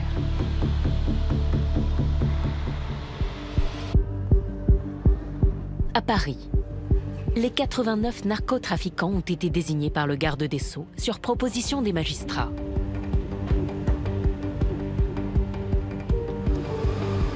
Leurs noms sont encore classés secret défense. Et au milieu de l'été, alors que les Français sont en vacances, les directeurs de toutes les prisons du pays découvrent qui, parmi leurs détenus, va partir à Vendin. La procédure est alors particulière et rigoureuse. À Orléans, au centre pénitentiaire, Madame Giscon, la directrice adjointe, va notifier son transfert à un de ses pensionnaires au casier judiciaire chargé. Ça va pas être trop compliqué. On va essayer d'être le plus précis et précise possible et de répondre à ces éventuels questionnements. Le détenu ne sait pas qu'il a été désigné, même s'il doit s'en douter.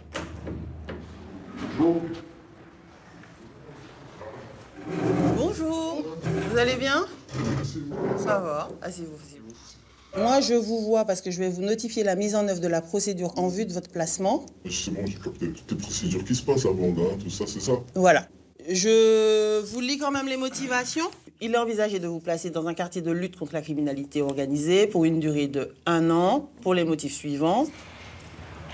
La directrice lui lit alors son casier judiciaire. Ça, c'est l'affaire 1. Et des affaires. Il y en a plus d'une dizaine. Quelle bande organisée de quoi? Bande de menteurs. Appartenir à la criminalité organisée, c'est le critère principal qui le destine à Vendin. Et il le réfute. Je pense qu'on va arrêter là, c'est bon, madame. Parce que, franchement, c'est un truc de fou. On a niqué la vie d'une personne, madame. Comme la majorité des détenus concernés, il a déposé un recours pour contester cette décision.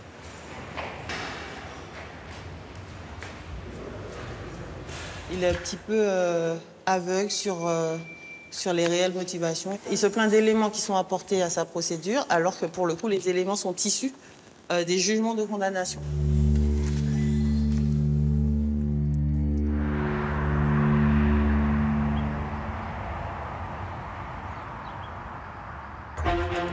RTL Midi. Allez, direction Vendin-le-Vieil dans le Pas-de-Calais, la prison de haute sécurité dédiée aux narcotrafiquants. Opération ultra sensible de transfert des détenus. Oui, 7 fourgons blancs de l'administration pénitentiaire à l'intérieur des chefs de gang, trafiquants bien connus de la justice. Les arrivées des premiers narcotrafiquants à Vendin-le-Vieil, c'est aujourd'hui. Des transferts en hélicoptère pour les détenus les plus dangereux. Tout au long de l'été, 89 narcotrafiquants convergent vers la prison. Dans la ville tranquille de Vendin-le-Vieil, tous ces mouvements créent une certaine inquiétude chez les habitants. On dit qu'il ne peut pas y avoir d'évasion, mais une évasion est toujours possible. Ils pourraient prendre encore des otages et ils pourraient encore faire des assassinats, comme ils ont pu faire. C'est vrai que la prison est située à un endroit où il y a quand même de la population. Et puis, tout autour, il y a un réseau routier qui va leur permettre de partir en Belgique, Hollande.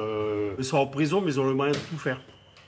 Ils proposent de l'argent aux gardiens qui sont là-bas, ceux qui ne sont pas payés très bien non plus. Après, on peut leur faire confiance. C'est des gardiens qui ont été certainement bien sélectionnés et tout. Mais l'appât du gain fait toujours beaucoup de dégâts. Et c'est comme une coupe de football, si vous avez tous les meilleurs joueurs dans la même équipe, c'est sûr que vous allez gagner. Hein.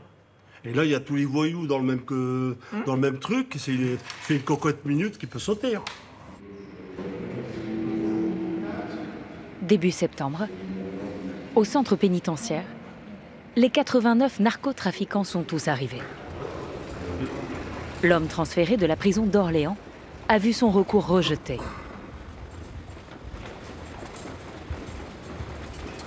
S'il est là, c'est parce que la justice considère qu'il pourrait exercer son influence criminelle depuis sa détention.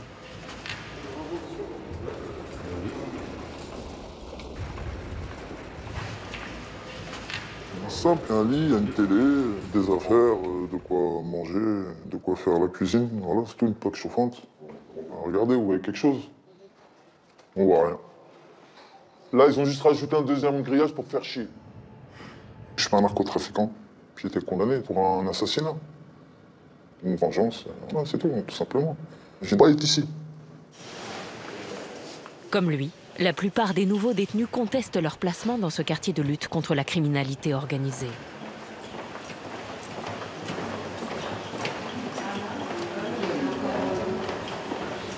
On m'a accusé de plusieurs règlements de compte, on m'a accusé de choses, mais aujourd'hui on nous reproche plus un tempérament, une influence peut-être.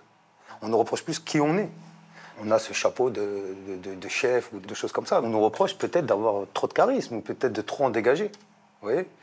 Mais est-ce que ça fait de nous les 100 plus dangereux de France? Monsieur Amra, pour qui nous sommes ici? On n'a pas fait ce qu'il a fait.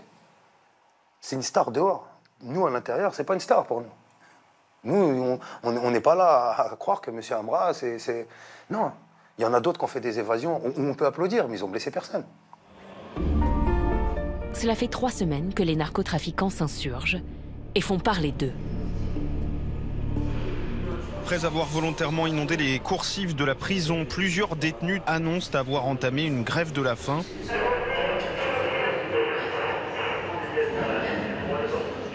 Ces événements, le directeur, Marc Djenguéné, ne les a pas pris à la légère.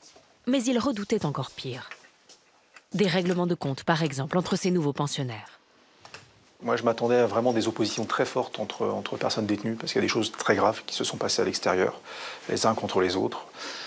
Finalement, ça apparaît assez peu. Ils sont plutôt tous associés pour contester leurs conditions de détention que de se faire la guerre entre eux, pour l'instant. En fait, ces rébellions n'ont mis personne en danger. Ce qui a surpris, c'est le nombre de personnes détenues qui ont fait la grève de la faim en même temps. On était à peu près à une soixantaine de personnes sur 90. On n'a pas eu personnes détenues qui ont été affaiblies, qui ont nécessité une intervention médicale d'urgence. Clairement, ils nous ont testés, ils nous testent, ça passe pas. Est-ce qu'ils passeront à autre chose? On ne peut pas encore l'imaginer, mais on s'apprête à avoir d'autres réactions. Les nouveaux arrivés ont aussi engagé une guérilla judiciaire et les magistrats croulent sous leurs demandes. Vous allez bien? Ça va. J'ai une notification vous concernant pour une requête en aménagement de peine. Allez, bonne fin de journée. Grève de la faim, demande de remise en liberté. Tous les moyens sont bons pour riposter contre leur placement à Vendin. Ces narcotrafiquants sont procéduriers et disposent d'avocats redoutables. À l'affût du détail le plus insignifiant pour faire sortir leurs clients.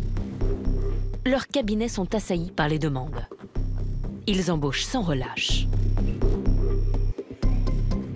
J'ai été recrutée pour essayer de trouver des éventuels vices de procédure, un problème de signature, un problème de mauvaise numérotation d'un procès-verbal ou d'un numéro, par exemple, de téléphonie. Parfois, le vice de procédure va sauter aux yeux, parfois, ça peut mettre beaucoup plus de temps.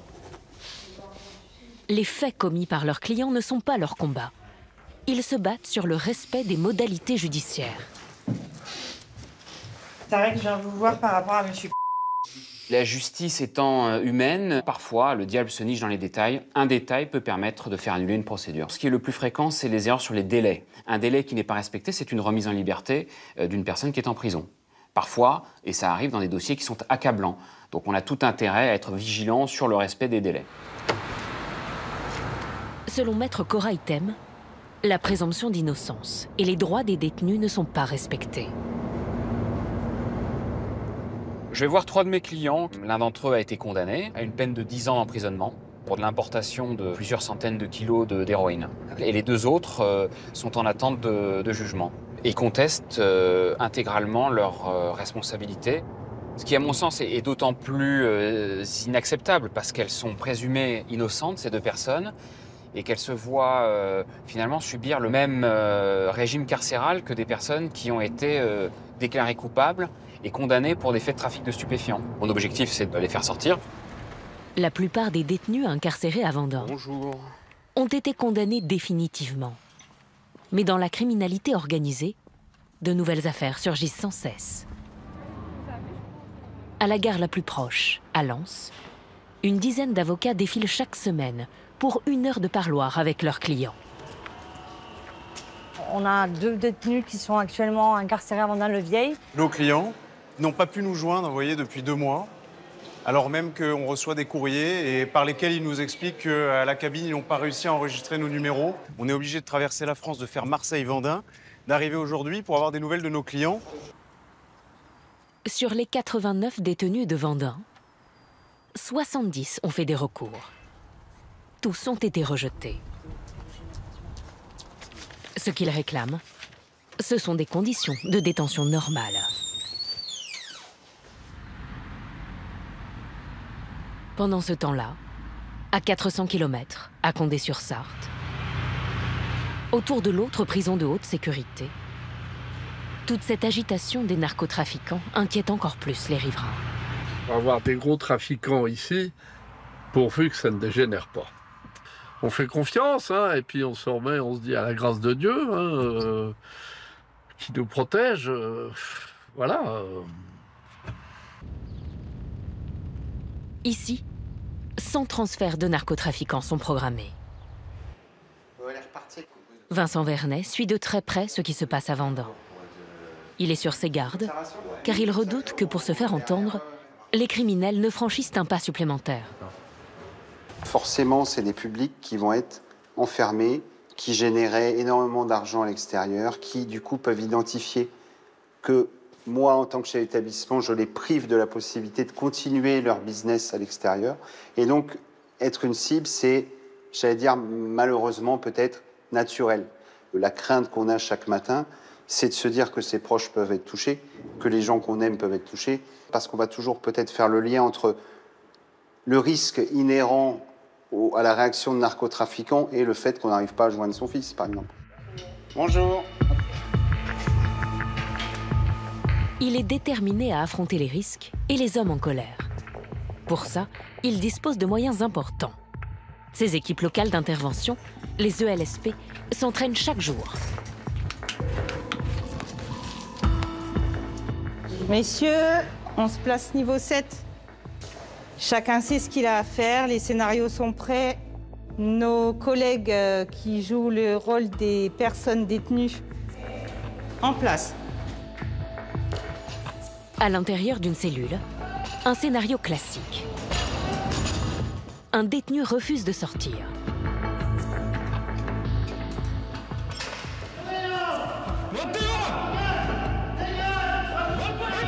Les ELSP le maîtrisent avec un bouclier stroboscopique qui éblouit l'assaillant.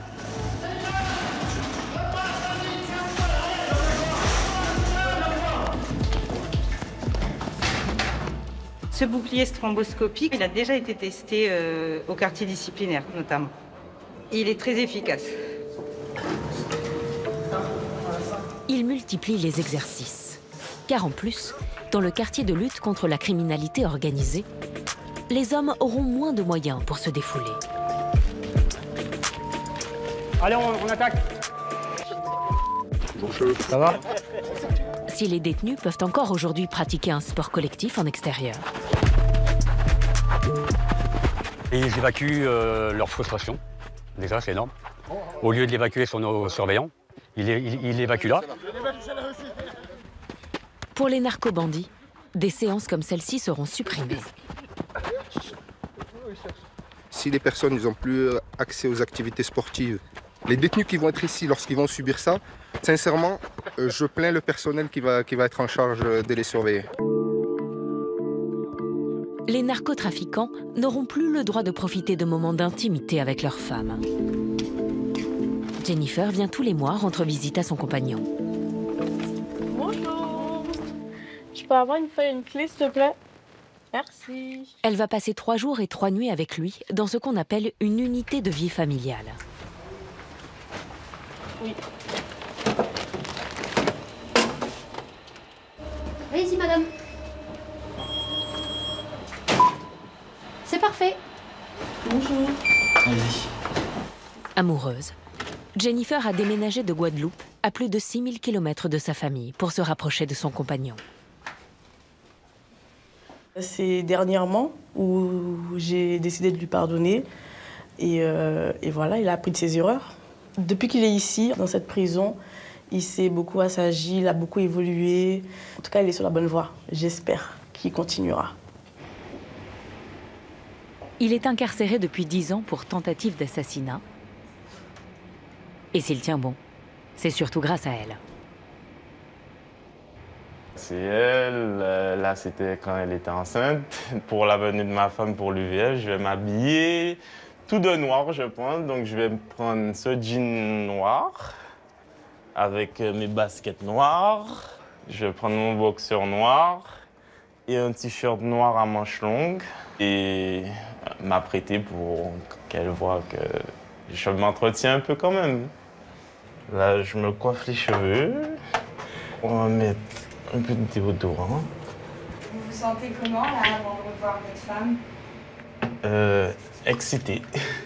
Excité de passer un bon moment, d'être qu'à deux, de ne pas voir la tête des surveillants. L'UVF se trouve dans une autre aile de la prison. Paul a le droit d'occuper cet appartement au moins une fois par trimestre. Je vérifie que tout est intact pour pas que quand moi je sors, on me dit que j'ai cassé, que je dois rembourser. C'est bon. C'est gratuit, mais l'administration pénitentiaire est intransigeante sur les dégâts. Surveillante, là, c'est cassé, hein? Ouais, on va le noter. Je vous fais signer l'état des lieux d'entrée. Donc on a vérifié vos cantines ce matin, il manque rien. La cantine, c'est l'ensemble des produits commandés et payés par Paul à l'administration pénitentiaire. On a pris des fraises, de la salade, du poulet, un peu de... Chez moi, on dit des cochonneries, ça veut dire tout ce qui est chocolat, bonbons. C'est pour un régiment, vous allez être combien? Non, on n'est que 2, mais tout est calculé. Ça veut dire pour 72 heures, il y a 2 repas par jour, le petit déjeuner.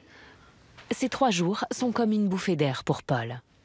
Bon, on va chercher madame alors. Ok. 3 jours, je profite au maximum avec lui. La détention a 2 vocations. Protéger la société et réinsérer le détenu. Bonjour bébé.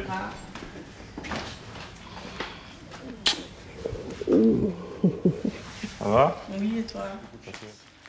Et pour se réinsérer, le maintien de la vie familiale est souvent essentiel.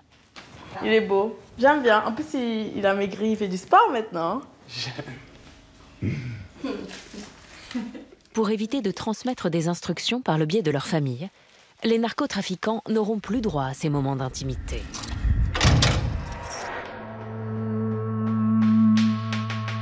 Le but du nouveau régime carcéral est de les couper du monde.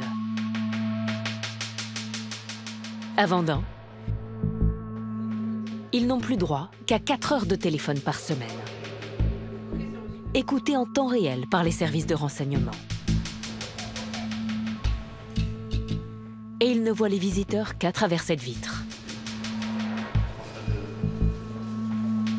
Ce détenu n'a pas fait la grève de la faim, il n'a pas inondé sa cellule, mais il remet en cause plusieurs éléments de son nouveau régime de détention. Les Français, ils sont choqués qu'on se plaigne. Pourquoi? Parce qu'ils ont l'impression qu'on se plaint de notre situation à l'intérieur de Vendin-la-Vieille. Qu'on veut nous enlever les téléphones et tout ça. Tout ça est entendable. On ne se plaint pas de ça.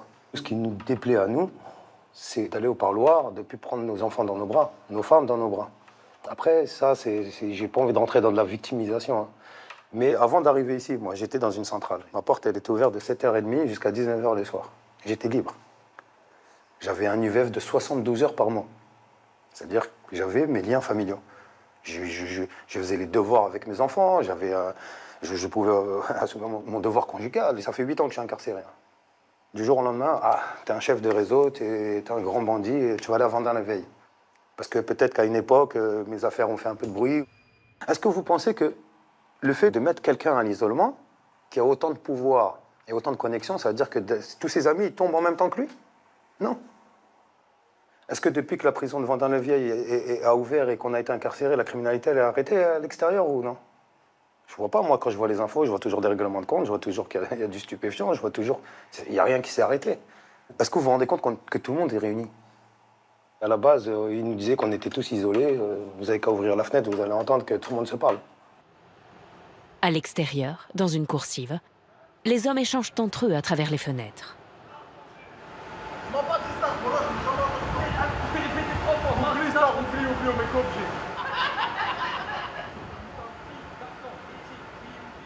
Et chaque jour, ils ont 1 heure de promenade dans cette cour par groupe de 5 personnes.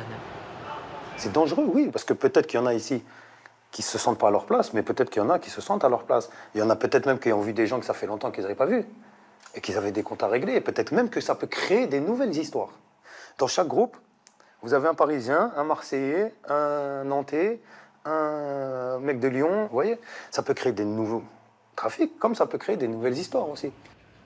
Quant au téléphone clandestin, selon lui, ce serait un faux problème. Ça ne serait tardé que les portables arrivent, ça je vous le dis. Ça n'existe pas, même qu'ils mettent tous les moyens qu'ils veulent. Il y aura toujours des solutions. Et vous savez que 90% des gens qui ont un téléphone, c'est pas pour faire du business. Peut-être que 10% font des choses, et ça, on ne peut pas le nier. Bien sûr qu'il reste un trafic, il reste des choses, mais 90% des gens qui ont un téléphone, généralement, c'est pour appeler leur femme, c'est pour rigoler en visio avec leurs enfants. Mais aujourd'hui, ce que les gens doivent savoir, c'est que le téléphone, c'est le pire ennemi d'un voyou ou d'un trafiquant. Tout est sur écoute aujourd'hui. Tous ces détenus vont être soumis à ce nouveau régime carcéral pendant 1 an. Renouvelable autant que nécessaire. Ce modèle répressif a fait ses preuves ailleurs. En Italie, près de Rome, des quartiers de haute sécurité ont été créés dans 12 établissements pénitentiaires pour y enfermer les narcotrafiquants et lutter contre la mafia.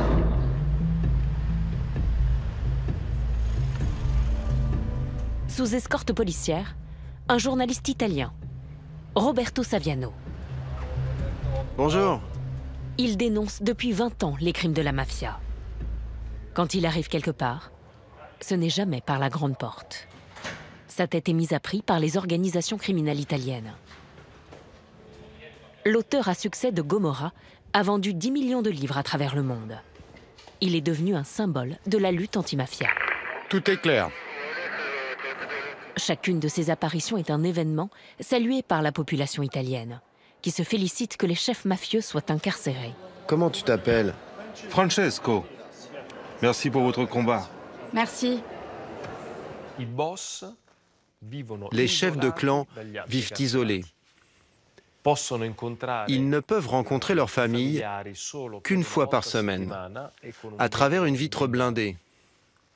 Ce régime a fait ses preuves. Avant, les chefs mafieux étaient aux commandes. Ils contrôlaient les prisons. Maintenant, ils ne peuvent plus continuer à coordonner quoi que ce soit. Les organisations mafieuses ont beaucoup souffert de ce régime carcéral. C'est un choix répressif, mais un choix d'urgence nécessaire. Pour Roberto Saviano, l'ouverture de ces nouvelles prisons en France est une bonne chose. Mais il n'est pas optimiste sur l'état du narcotrafic et propose des solutions. La France est devenue un véritable laboratoire de drogue. Les jeunes consomment beaucoup d'herbes, beaucoup de hashish, beaucoup de cocaïne. La France est très en retard dans la lutte contre le crime organisé. Et elle a laissé les narcotrafiquants prospérer. Ce qui manque à la France, c'est qu'il y a trop peu de collaborateurs de justice, de repentis. Vous avez surtout de petits indiques. Ce qui manque, c'est des chefs de réseau qui collaborent. Moralement, c'est une négociation difficile, mais je suis sûr que la France y viendra, comme l'Italie. À Marseille, celles qui espèrent le plus de ces nouvelles prisons, ce sont les familles des victimes du narcotrafic. Ça va la belle? Tu vas bien? Bien. Une fois par mois, elles se retrouvent entre elles. Il y a Maria, la sœur de Kautar. Ce ne sont que des femmes.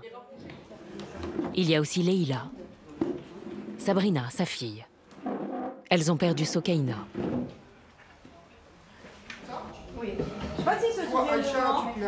Ce soir, exceptionnellement, elles ont invité Luigi, un repenti italien. Il a passé 10 ans dans les prisons de haute sécurité italiennes. Lui aussi, sa tête est mise à prix par la mafia. J'avais 18 ans quand j'ai commencé à tuer. J'ai commis 5 meurtres, dont 2 qui me pèsent particulièrement sur la conscience. J'ai voulu demander à chaque assassinat qui était, est-ce qu'il avait toujours ce sentiment de culpabilité d'avoir assassiné chaque personne? Toutes les personnes que j'ai tuées, c'était des personnes qui cherchaient à me tuer ou à s'en prendre à ma famille. C'était dans un contexte de guerre des clans. Ce qui est bizarre, c'est que dans son discours, on n'entend pas parler des victimes, pas dire j'ai tué, je me sens coupable. Quand il y a une arme, quand on appuie sur la gâchette, Il y a toujours 5 secondes où on a quand même un cerveau et qu'on peut quand même réfléchir à ce qu'on le fait ou pas. Ce qu'elles veulent avant tout comprendre, c'est si le régime très strict de la prison anti-mafia est efficace. Par rapport à ce qui se passe actuellement en France, ce que Darmanin vient de faire là, par exemple pour les prisons de haute sécurité, parce qu'en ce moment ça fait polémique, il y en a qui font grève de la faim. Qui font la grève de faim? On en a rien à foutre en fait. Bon, moi ça me fait bien rire. Hein. Mais qu'est-ce qu'il en pense lui? La prison m'a changé. Elle m'a fait grandir parce que j'ai souffert de l'isolement. Je n'avais plus accès à mon argent et j'étais très seul. Ça m'a fait beaucoup réfléchir. On n'a plus de pouvoir ni d'argent et on ne peut pas manipuler les détenus ou les surveillants sans argent. Donc je pense que c'est très utile de l'adapter en France. Les prisons de haute sécurité, moi je suis pour. Hein. Je veux que les assassins de ma nièce soient punis à la hauteur de leurs crimes. Ce type de prison haute sécurité pour des personnes aussi influentes, autant à l'intérieur qu'à l'extérieur, je pense que c'est même pas juste nécessaire, il faut le faire en fait, oui.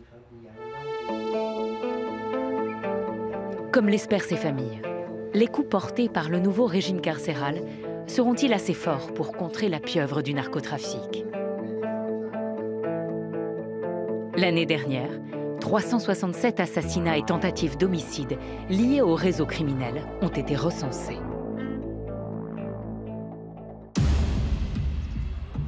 Nous sommes à quelques jours du transfert des détenus les plus dangereux de France dans ces nouveaux quartiers ultra sécurisés de Condé-sur-Sarthe. Bonjour, monsieur le directeur. Bonjour. En France, pour l'instant, seuls 2 centres, celui-ci et Vendin-le-Vieil, bénéficient d'un tel niveau de sécurité. Donc on a un premier portique. Prenez l'exemple de l'aéroport, c'est voilà, il faut passer le portique sans sonner, ce qui détecte les objets métalliques. Dès l'entrée, tous les visiteurs sont soumis à des contrôles extrêmement poussés. Donc là, vous n'avez pas sonné, pas de difficulté. Par contre, il y a une difficulté, c'est que vous avez rentré un téléphone portable. Et donc, dans un établissement pénitentiaire, après le passage de ce portique, aucun téléphone portable ne doit entrer en détention. C'est la règle. Strictement interdit, sauf nous, dans le cadre de nos missions. Donc il y a une liste très restreinte de personnes autorisées à entrer avec un téléphone portable. On vous aurait demandé de mettre le portable dans un casier et on vous aurait refusé l'accès puisque on aurait considéré que vous avez tenté d'introduire un téléphone portable en détention. En plus de ces règles très strictes sur les portables, des brouilleurs ont été installés sur les toits de l'enceinte. Résultat, aucun réseau ne passe derrière ces murs. Deuxième passage obligatoire, un portique à ondes millimétriques. Je vais vous demander d'aller à l'intérieur et de vous positionner comme le dessin précise. Faisons les chaussures, je reste tel quel. Tout à fait. Vous écartez les mains. Ok. Et donc là, on va lancer le scan. Donc là, pour nous, vous êtes clean. C'est-à-dire que vous n'avez pas d'objet qui présente une dangerosité pour l'établissement. Okay. J'ai une question, par exemple, ça passe. Oui, puisque ça, c'est considéré comme un objet qui, en soi, n'est pas dangereux si vous n'avez pas un contact seul avec une personne détenue. Ok, d'accord. Les détenus, eux, passent ensuite par cette salle. C'est ici que l'on fait l'écrou. Autrement dit, c'est le moment où leur entrée en prison devient officielle. Donc il y a une prise d'empreinte et ensuite il y a un système de biométrie qui permettra du coup d'avoir, pour tout le temps de la détention, l'identité du détenu. Puis derrière cette porte, le détenu est soumis à une fouille à nu. Les détenus arrivant ici ont fait déjà l'objet d'incarcération ailleurs, donc ils connaissent le système.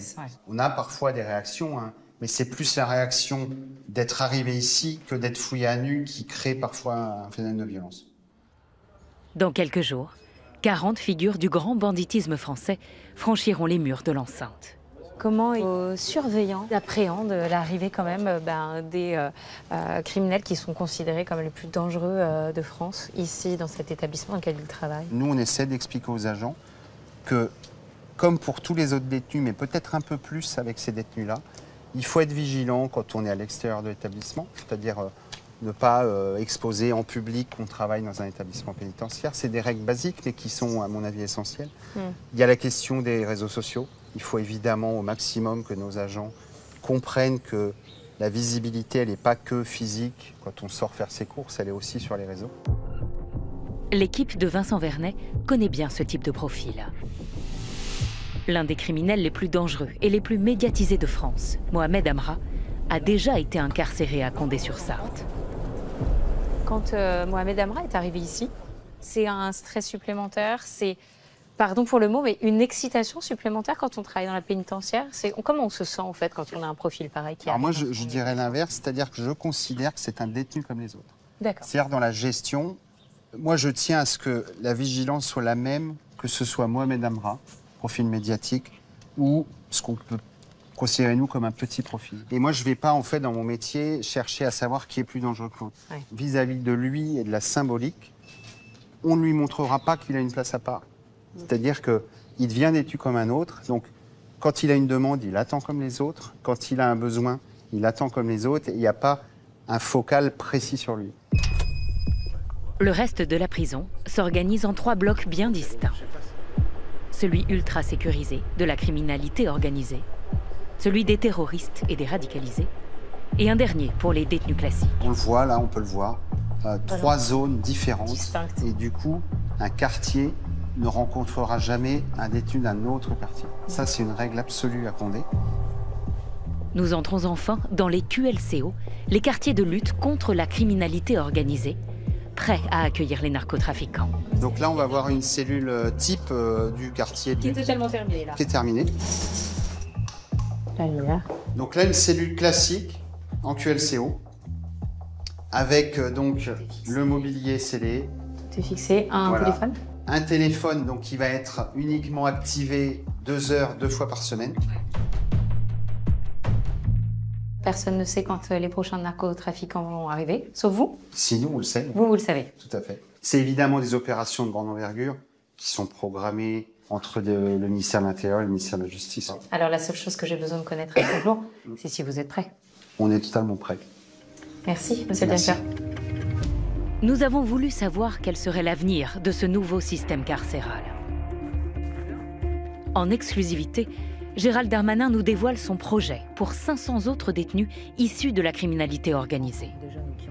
Monsieur le ministre, il y a Vendin-le-Vieil, il y a bientôt Condé-sur-Sarthe. Vous allez en ouvrir d'autres en France, des prisons de haute sécurité, monsieur? Oui, il y en a 4 autres supplémentaires. Donc on va le 4 faire nouveaux quartiers. Exactement, on va le faire à Valence, on va le faire à Aix-en-Provence, on va le faire à Réau, c'est en Seine-et-Marne, et on va le faire à Saint-Laurent-du-Maroni pour la Guyane. Ce que nous allons sans doute faire, c'est que nous allons prendre des prisons et prendre dans ces prisons un quartier ou des quartiers spécifiques. Donc on ne va pas faire toute la prison, mais des quartiers spécifiques qui seront en haute sécurité. Qui deviendront des QLCO. Exactement. Il y a à peu près 700 personnes qui sont considérées par le service pénitentiaire comme étant très dangereux. Criminels les Et plus dangereux du pays. Exactement. Et bien, nous pourrons, dans quelques mois, avoir 500 de ces 700 criminels dans les prisons de haute sécurité. D'ici quelques mois, donc quel chantier Bah, rapide quand même. Alors, j'ai fait en 4 mois la prison de Vendin-le-Vieil, en 3 mois la prison de Condé-sur-Sarthe, donc avec de la volonté, de l'énergie, un peu de moyens, c'est vrai, on arrive à transformer ces prisons et à en faire des vraies prisons. 90 narcotrafiquants à peu près sont incarcérés à Vendin-le-Vieil depuis 2 mois. Est-ce que vous pouvez tirer un premier bilan? Est-ce que vous avez constaté moins de trafic, moins de règlements de compte déjà sur le terrain ou c'est un peu tôt? Ce qu'on sait, c'est un petit peu tôt puisque tout cela a été mis en place au mois de juillet dernier. Ce qu'on sait, c'est que beaucoup de ces détenus sont extrêmement inquiets de ce régime pénitentiaire qui les coupe en effet de leur réseau.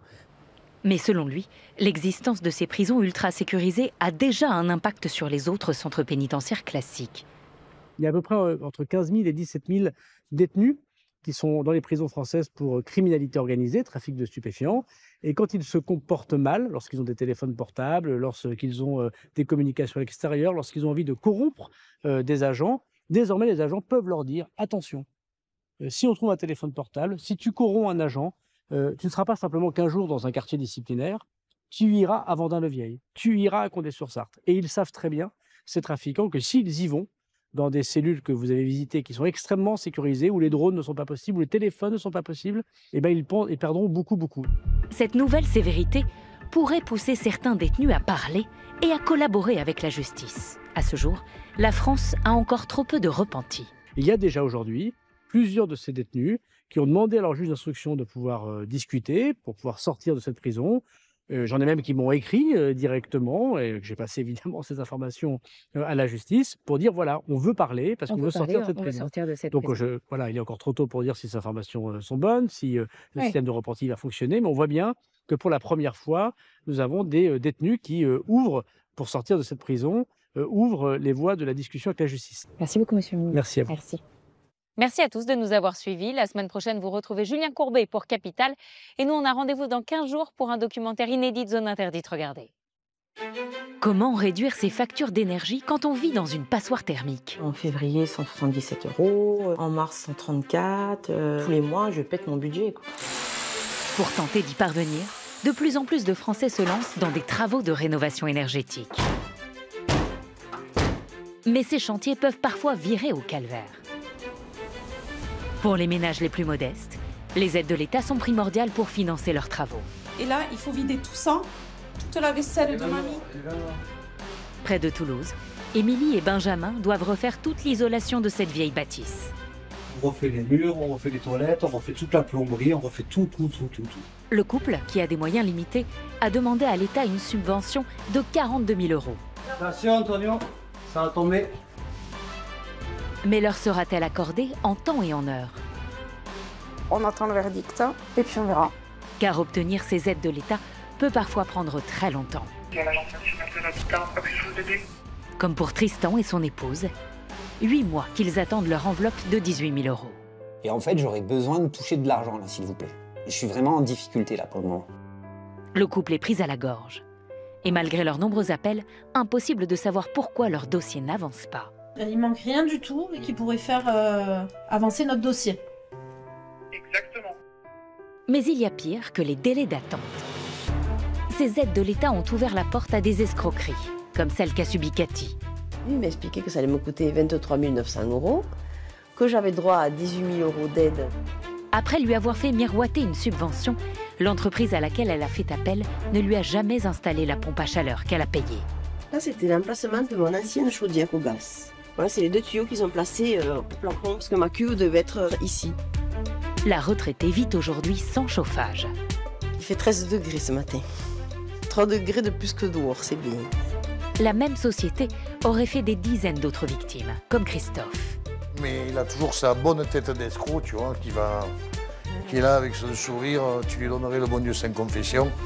Pour ce cuisinier, le préjudice s'élèverait à 3 000 €. Ah ben j'ai envie d'aller l'attraper, de le secouer, de lui dire voilà, il y en a marre d'arnaquer des gens et que quelqu'un en profite pour les mettre complètement dans la mouise. Excédé, il a décidé de partir lui-même à la recherche du chauffagiste indélicat. Je vais retrouver mon lascar là, j'espère. Afin de lui demander des comptes. Mon petit gars m'a dit qu'il pouvait être là. En plus, il m'a dit qu'il y avait une Porsche, un Porsche Cayenne, je ne sais pas s'il est à lui. Travaux, aides et arnaques. Enquête sur la rénovation énergétique. C'est dans 15 jours, dans Zone Interdite. Tout de suite sur M6, c'est enquête exclusive avec Bernard de la Villardière. La France compte 35 000 décharges sauvages. Ces dépôts d'ordures prolifèrent à travers tout le pays. Vous allez découvrir qu'ils donnent lieu à des trafics lucratifs et qu'ils font peser des risques sur notre environnement et sur notre santé. Bonne soirée à tous sur M6 et on se retrouve dans 15 jours.